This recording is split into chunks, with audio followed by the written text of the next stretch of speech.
All right, welcome to session 4. I am Matt Nasser. I'll be sharing this session, and it is my pleasure to introduce Tim Rocktaeschel, who is at UCL and Google DeepMind, and he'll be telling us about open-endedness and world models. Right, thank you. It's great to be here. I maybe should start by apologizing in case you've seen my iClear talk. It's going to be pretty much the same thing. So I know a few of you have seen it already. So if you check your emails, I don't mind. And also, there's just not that much new things I can talk about since 6 weeks ago. And yeah, I have the pleasure to talk after lunch break. So I thought, okay, what would be something to wake you all up? So let me say something hopefully a little bit controversial and ask, we've all done, or many of us have done reinforcement learning training and simulation. My question is, what has simulation ever done for us? And you can argue that over the last decade, training AI agents and simulation has led to a lot of amazing progress.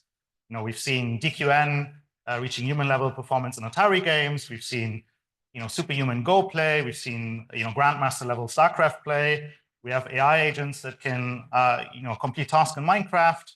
So there's a lot of really, arguably impressive things coming out of training in simulation. So it's really impressive, you might say. But is it really? I mean, we can look at the different levels of going towards more human level and superhuman level AI. And there was a nice paper from Google DeepMind from 2 years ago called The Levels of AGI. And in that paper, they're arguing that in narrow AI domains, like toxicity detection, grammar, simulation environments, or board games like Go, we're basically reaching superhuman level performance, right? So we have systems like AlphaZero. There's no human on Earth that can beat such a system at this point. But clearly, I mean, we want to get beyond that, right? We want to strive for more generally capable agents. We want to see something like general intelligence. And the way the authors define that is as general as intelligence that is in a wide range of non-physical tasks, including metacognitive abilities like learning new skills. And here the generality refers to the breadth of an AI system's capabilities. That is the range of tasks for which an AI system reaches a target performance threshold. And the authors are arguing that basically with chatbots like ChatGPT, Llama, Gemini, we've now reached this emerging level of artificial general intelligence. And obviously, there's a long way to go towards superintelligence. There's a long way to outperform a higher and higher percentile of skilled human adults. But why do we see this? Why do we believe this is the case right now? Well, we can look at benchmarks, right? We can look at different benchmarks that the community came up with over the past decade or few decades. And the observation is that for these benchmarks, we see these AI systems to surpass human level performance. And not just that, whenever someone comes up with a new benchmark, it seems right now that just after increasingly shorter time periods, these benchmarks are getting cracked by AI. Right? Like in GPQA's case, after half a year, basically, from inception to playing with these benchmarks, AI systems are now superhuman, or at least at human level performance for these benchmarks. Well, not all benchmarks. Luckily, there's one that we published 5 years ago at NeurIPS called the NetAg Learning Environment. And just very briefly, it's an arcane game from the 80s. It's very complex. You play this in a terminal, actually, so all the observations are just ASCII characters. This little @ symbol over here. And your task is to descend over 50 procedurally generated dungeon levels and to retrieve a certain item and then go up again. And it's an incredibly hard problem because everything is procedurally generated. It's partially observable. It's stochastic. And it's also extremely rich. There are over hundreds of different item types and hundreds of different monsters. All of them behave differently, and you have to basically learn over time how all of these things work. And we turned that into a LM benchmark earlier this year, which we presented at iClear, called Balrog. And in this benchmark, we have different text-based games like NetAg. And NetHack is at the far end, basically, of the most difficult ones in there. And even our current frontier models, like Gemini 2.5 Pro, basically only get 1.7% progress in NetHack. Right? So there's still benchmarks that over the last 5 years, we've basically seen not really any or not much takeoff. So how do we go about getting more general agents that at some point could also crack these very hard domains like NetHack? And the kind of research direction that we've been exploring in my team is a direction of open-endedness. And that has been pioneered, at least in the AI context, by Ken Stanley, Joe Lehman, and Jeff Clune. I'd love to spend some time to tell you all about it. And the idea is basically to say, well, if we care about human-level intelligence, maybe we should get some inspiration from the one blueprint that we have for reaching human-level intelligence, and that's biological evolution. Right? It's this amazing process that started 3.5 billion years ago or so, that led to this Cambrian explosion of really diverse organisms. And at some point, us, we're over here, this little dot over there.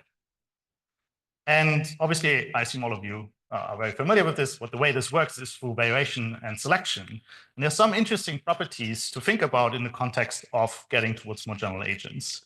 First of all, evolution, it's not progressing linearly. It's not really goal-directed, but it does fill ecological niches. It leads to these Cambrian explosions of diversity and of these novel artifacts being created, these organisms being created. So from our perspective, it's something that we would call ongoing and open-ended. And Joe Lehman and Ken Stanley, they wrote a really great, very short book called Why Greatness Cannot Be Planned, The Myth of the Objective. And in that book, they're arguing that almost no prerequisite to any major invention was invented with that invention in mind. And there's another really good book called A Brief History of Intelligence by Max Bennett. And in that book, he's tracing this evolutionary path from first animals to humans. And in Stanley and Lehman's book, they're making this argument that if you imagine for a moment, you go back in time to first animals, or the flatworm. Oh, sorry, there's something. Oh, yeah, no, there we go. Just a big screen. You go to these kind of first animals, first vertebrates, and you imagine for a moment you're this kind of intelligent designer and you want to get to human-level intelligence. Most likely what you would do is you would just add more and more neurons to this thing. You wouldn't necessarily invent things like reinforcement learning, dopamine systems, neocortex and world modeling, theory of mind, and so on.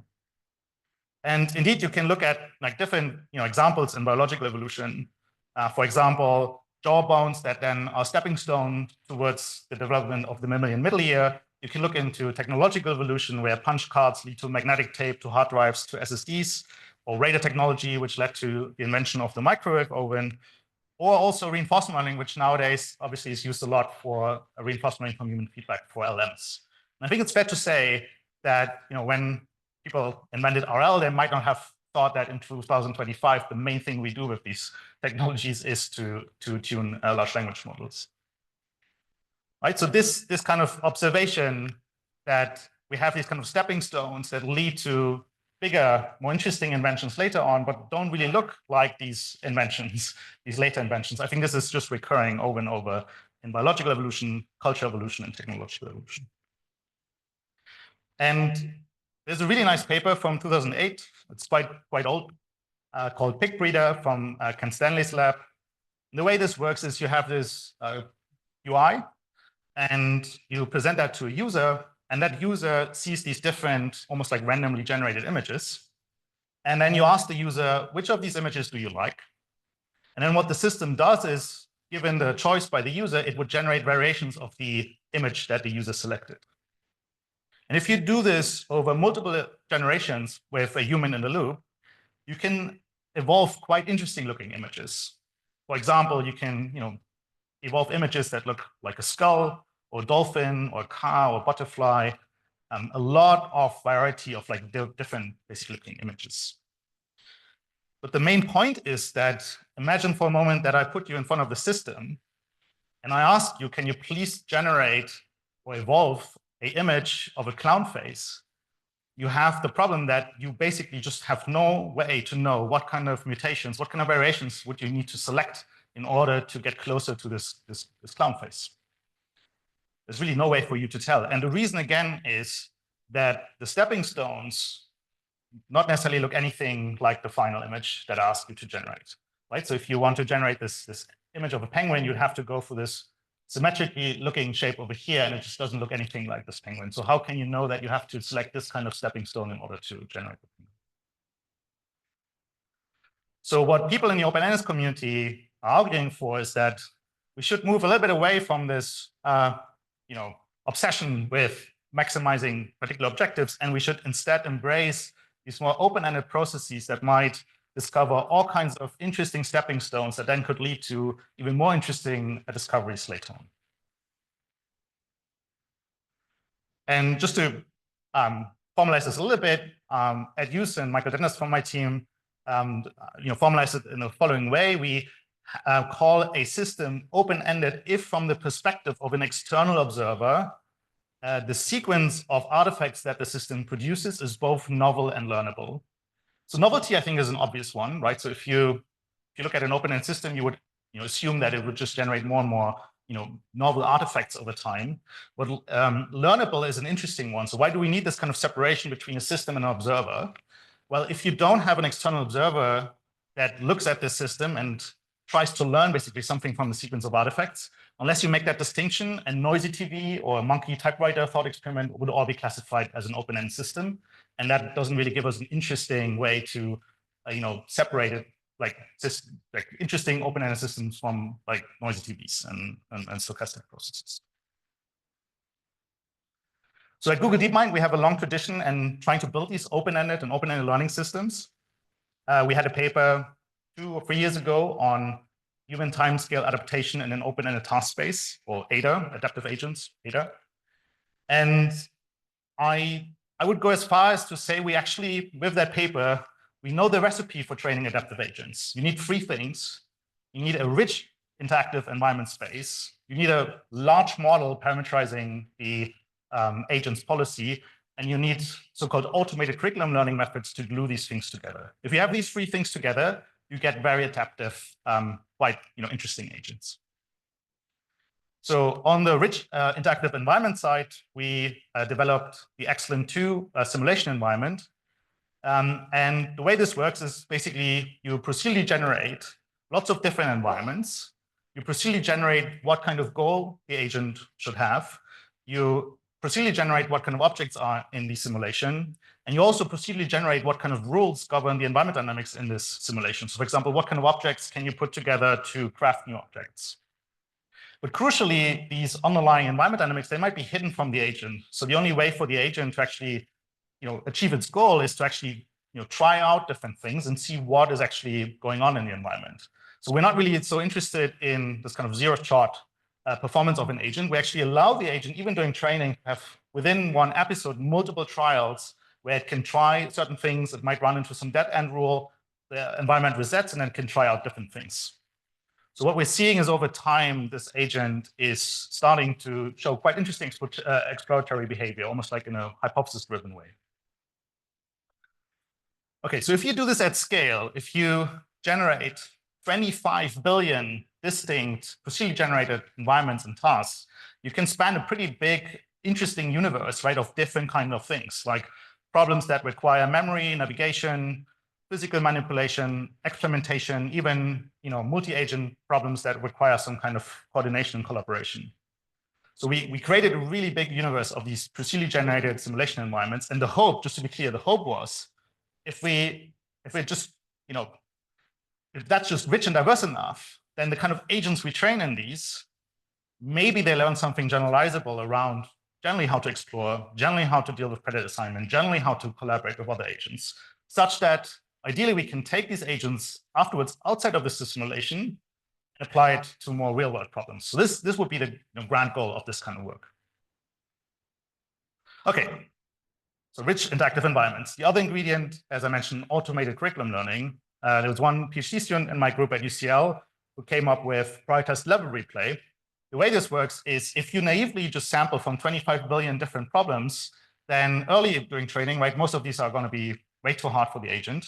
later in training, most of these might be way too easy. So what you really ideally want is you want to track this kind of Goldilocks zone of not too easy, not too hard problems. And the way prioritized level replay does that is whenever the agent has an episode, we would look at what the agent's value estimate is. So how well does the agent think it will do in the environment? And we compare that to the empirical return of like how well the agent actually did in the environment. So that means we have 4 cases. We have the case where the agent thinks it will do really well and it does really well. We have the case where the agent thinks it will do really badly and it does really badly. These 2 are the boring ones. And the other 2, these are the exciting ones, right? It's when the agent either underestimates or overestimates its own capabilities. And I think we've all been there at some point. And when that happens, when there's this kind of discrepancy between the agent's own estimate and the empirical reality, then these are problems that we think are interesting for the agent to try again in the future. Right? These are problems that have some learning potential for the agent. So we store them in a buffer, and then that creates a different distribution of problems, a replay distribution, where whenever now the agent is supposed to learn something, it can either sample from a uniform distribution to get a new problem, or it can try one of these previous problems in this replay.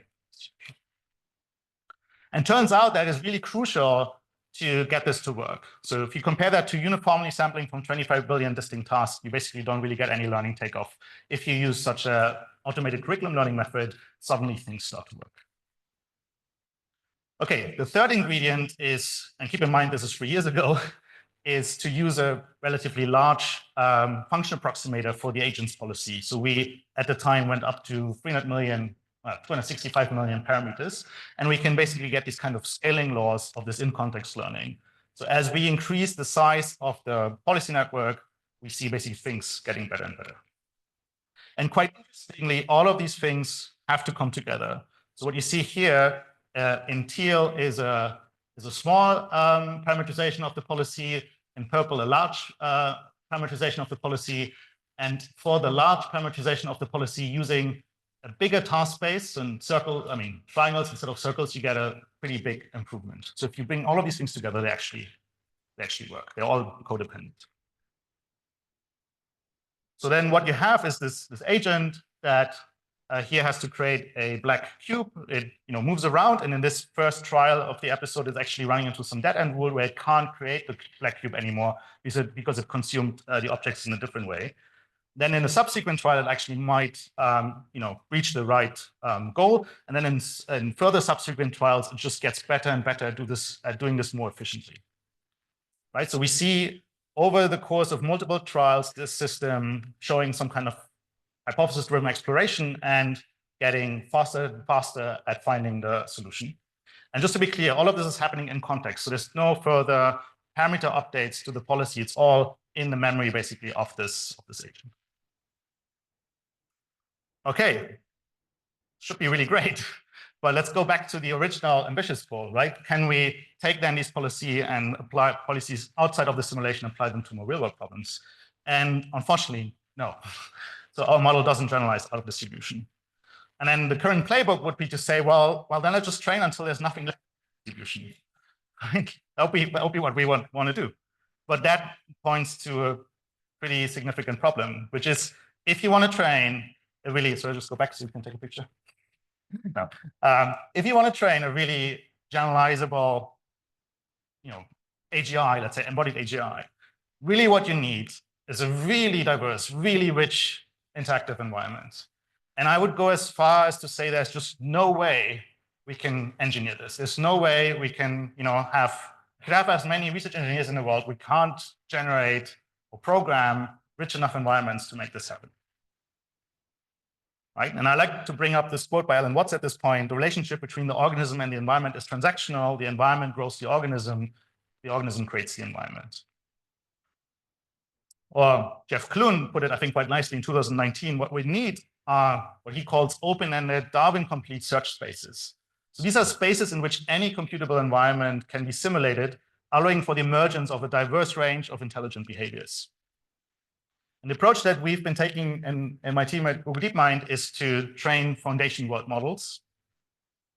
I might not have to emphasize this in this room, but when I give this talk to people where there's computer vision folks and their video generation people, a world model in my view, crucially, has to take states and actions to produce next state distributions, right? You need to be able to control this on a low-level action level in order to call it a word model. A video generation model, in my view, is not a word model.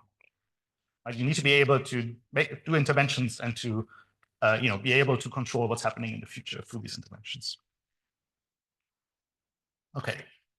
So I'm not a neuroscientist, but when I read this book, one thing that was also compelling about working on foundation word models is the following. If you, again, trace this evolutionary path from first animals to humans, around here, apparently, the capability to model the external world evolved. There's a neocortex evolving. And if you do experiments with mice and you put them into some maze, and there's some point in the maze where they're uncertain about what to do next, or where they should go, they basically hesitate, they stop. And apparently you can show they simulate basically multiple different trajectories, and then they decide which one to go. And apparently, if you then trace this path further, what's happening is the neocortex is getting bigger and bigger and bigger. At some point, you have simulation not just of the external world, but the internal world. You have simulation of other agents, theory of mind, and so on. Okay, so we see really interesting word models now being trained. There's a startup in the UK called Wave. They are collecting a lot of footage of cars driving around, and they trained this word model called Gaia 2. I think it's quite impressive if you look at this, and I didn't tell you in advance, I think it's actually getting quite hard to distinguish that from actual driving scenes. And then on the other hand, we now have very powerful video generation models like VO2 and also VO3 that are, I think, getting towards a pretty impressive degree of realism. Like they are able to simulate at least some kind of intuitive physical properties of the real world. And I think that's really exciting. But the problem is the following. If you want to train a word model like Gaia 2, you need videos, but you also need the actions, right, in order to train this kind of action controllable word. And these actions are generally very hard to get. What you then get, though, is a word model that you can control on a low-level action frequency.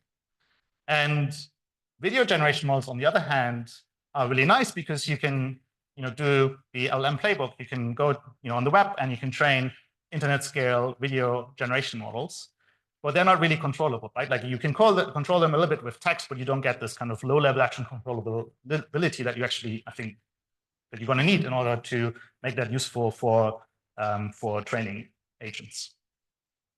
So what we tried a bit more than 2 years ago is to find a way to train these models, these word models, from video-only data, but still get something that's low-level action controllable. This is a Genie project.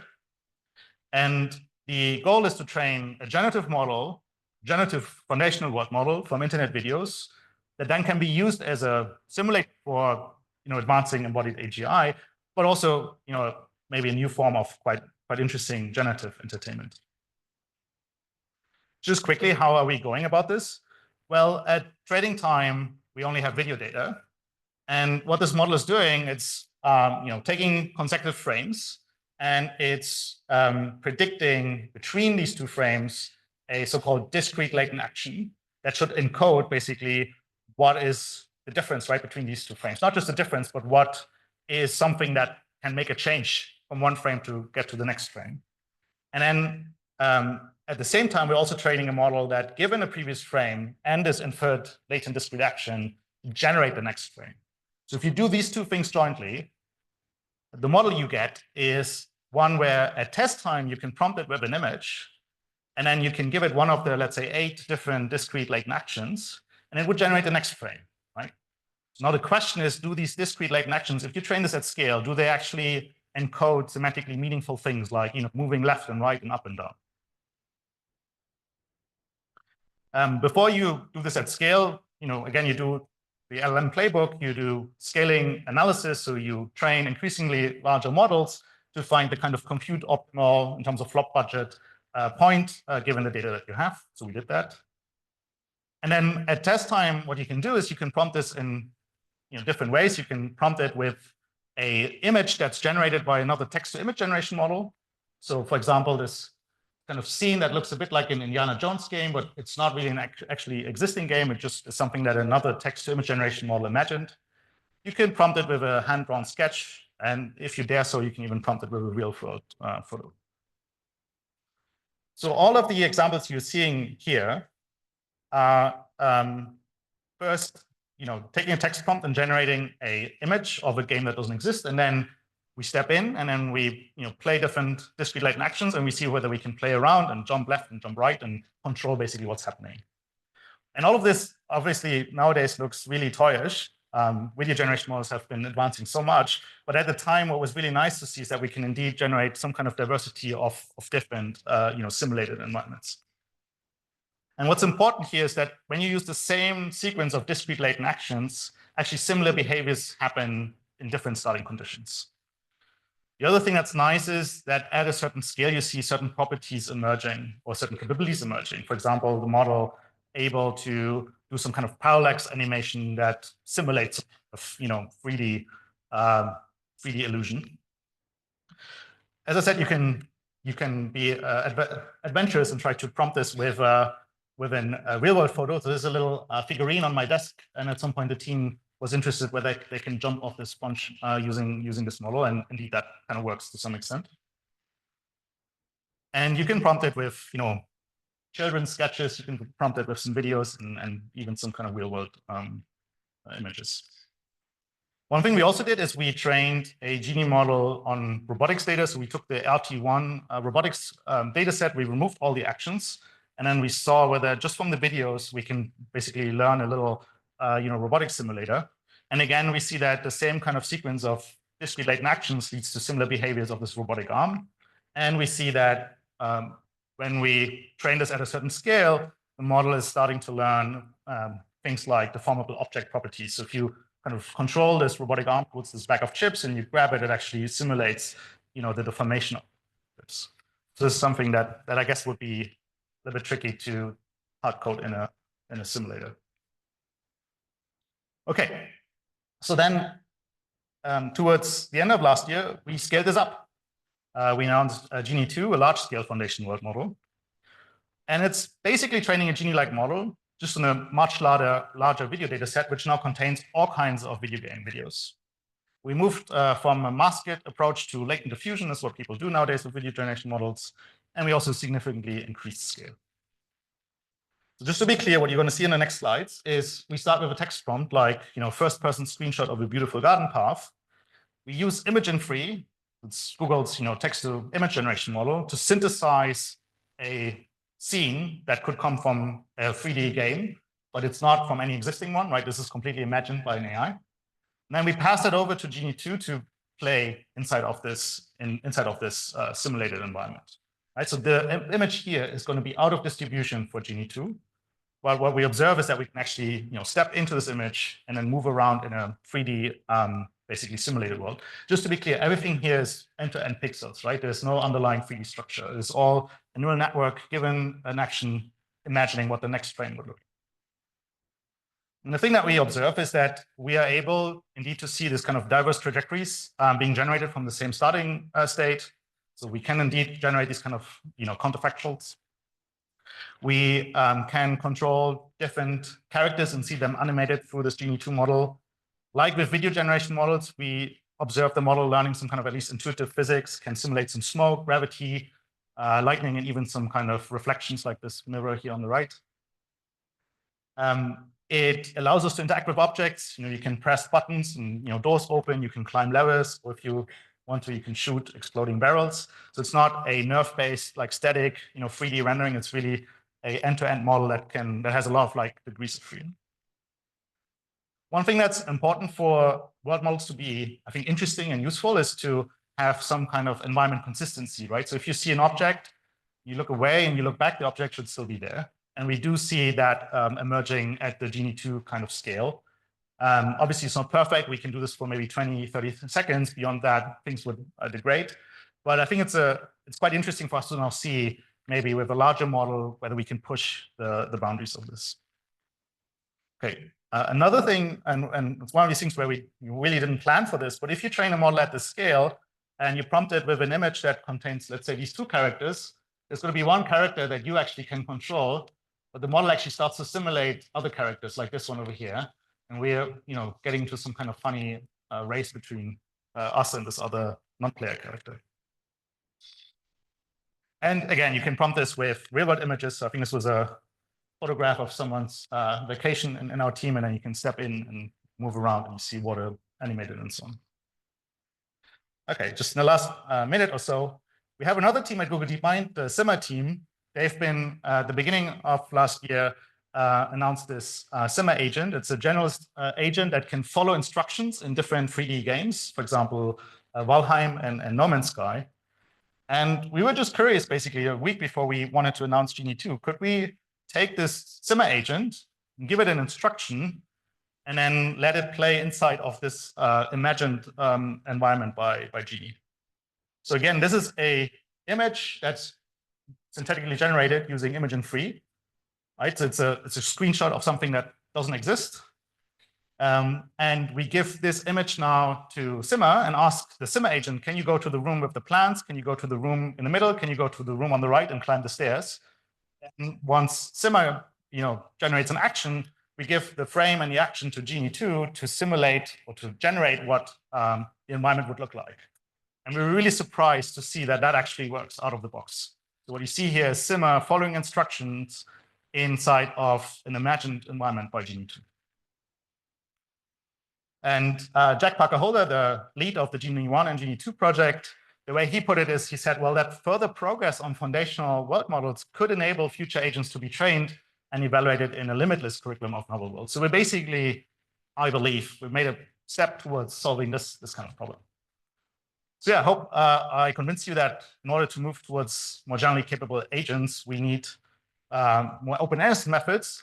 And I hope I convinced you that foundation world models could be a quite interesting path to get this open-ended variety of environments to train more generally capable agents. So thank you.